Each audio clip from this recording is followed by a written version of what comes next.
తాజాగా పిసిసి అధ్యక్షుడు శ్రీ రేవంత్ రెడ్డి కేసీఆర్ దోపిడీలో ఈటలో కూడా బాగున్నాడు. అప్పట్లో ఆయన ఆర్థిక మంత్రి ఉన్నప్పుడు ఆయన జరిగింది.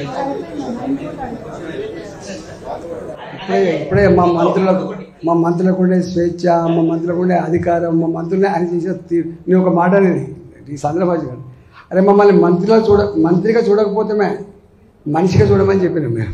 గదే కదకొట్టారు మీకు. మీరంతా సాక్ష్యం. నాకు తెలిసి తెలంగాణ భవన్లో ప్రెస్ మీట్ అయింది 2018 ఎన్నికల తర్వాత. 2018 ఎన్నికల్లో మళ్ళీ కేసీఆర్ గారు 88 సీట్లు గెలిచిన తర్వాత ప్రెస్ మీట్ అయింది. ఎవరో సంపత్ లాంటి కూడా ప్రశ్న చేసింది. మరి ఎవరు ఊహించలేదు ఇంత మెజార్టీ వస్తుందని. మీరు అందరి రిజల్ట్ తెచ్చుకున్నారు కేసీఆర్ గారు, ఇది హ్యాట్సప్ మీకు అని చెప్పి. మరి ఈసారైనా మీ ఎమ్మెల్యేలకు మీ మంత్రులకు ప్రగతి భవన్లో రాణిత్తలేనటువంటి ఒక అపవాదం ఉన్నది, వాళ్ళకు స్వేచ్ఛ గౌరవం లేదని ఉన్నది. మీరు ఏంటంటే అన్న మాట ఏంటి సార్, ఒకవేళ స్వేచ్ఛ గౌరవం కనుక ఇస్తే ఏకాన కొత్తలకు కోటి చౌరస్తాలో అమ్ముకత్తను అని చెప్పిన వ్యక్తి ఎవరో మీరు చెప్పండి, ఎవరండి? అంటే ఆయన మాటలే ఉంది కదా. రేవంత్ రెడ్డికి సోయి ఉండాలి, అది పంపండి మీరు రేవంత్ రెడ్డికి. రాజేందర్ అని మాట్లాడుతున్నాను, నీ వయసులో ఆయన గారు పెద్దోడిని. నువ్వు ఎంత పెద్ద పొజిషన్ ఉన్నా సంస్కారవంతంగా ఉండాలి. నేను రేవంత్ రెడ్డి గారని మాట్లాడుతున్నాను, రాజశేఖర్ గారని మాట్లాడతాం, చంద్రబాబు నాయుడు గారని మాట్లాడతాం. సంస్కారం ఫస్ట్ నేర్చుకోమని చెప్పి పట్టుకనే పొజిషన్ రాగానే భాష మారదు, ఏది పని మాట్లాడదు. మానవ బాంబు అయిపోయేటోడు మున్మాది ఉంటాడు, మానవ బాంబు అయిపోయేటోడు ముఖ్యమంత్రి కావన్నా, మానవ బాంబు అయిపోయేటోడు ముఖ్యమంత్రి కావన్నా, ఉన్మాది ఉంటాడు. పేగులు మెడకేసుకుంటాడు సైకో, పేగులు మెడకేసుకుంటాడు ముఖ్యమంత్రి కావన్నా, సైకో అయి తీసుకుంటాడు.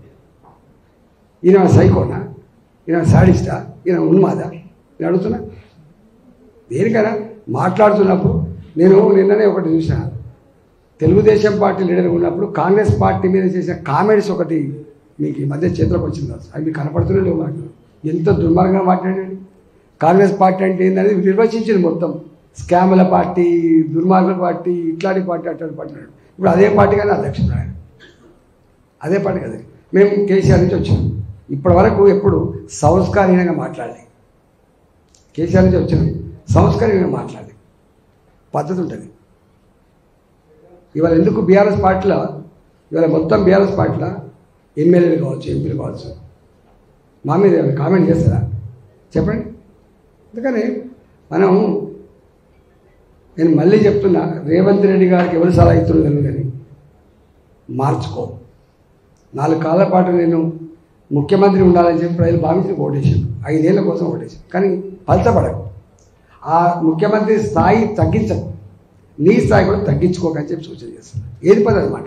మరి నేను అడుగుతున్నా, ఇప్పుడు నా మీద గిన్ని ఆరోపణ, నా మీద కూడా ఆయన మంచి కామెంట్ చేసి ఉన్నాయి. అప్పుడు ఈటల రాజేందర్ గారిని విక్టిమైజ్ చేసిండు, ఈటల రాజేందర్ గారికి ఇది లేదు అది లేదు మాట్లాడి అవి కూడా పంపిస్తాను. చూడు, రేవంత్ రెడ్డి గారు ఆ మాట అనగలడు, మళ్ళీ ఈ మాట కూడా అనగలడు.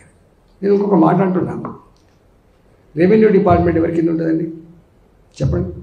ఎవరి కింద ఉంటుంది? గవర్నమెంట్ ఆఫ్ తెలంగాణ కింద ఉంటుంది. నేను గెలిచిన తర్వాత మళ్ళీ 2.5 సంవత్సరాలు ఉండడం లేదు ముఖ్యమంత్రి కేసీఆర్. ఎందుకో చేయలేకపోయాడు. 2021లో గెలిచిన తర్వాత ఆయనే ముఖ్యమంత్రి కదా, ఆయన కింద రెవెన్యూ శాఖ ఉంది కదా, ఎందుకో నా భూములు బయటకు తీయలేకపోయాడు, వేయలేకపోయాడు చెప్పండి? గట్లా కావాలని అధికారం నీ దగ్గర ఉందని అహంకారంతో ఒకరిని క్యారెక్టర్ అసాసినేట్ చేస్తే దానికి మూల్యం చెల్లించు. ఈయన మళ్ళీ ఇలా మాట్లాడతాడు, మంచిది కాదు అట్లా.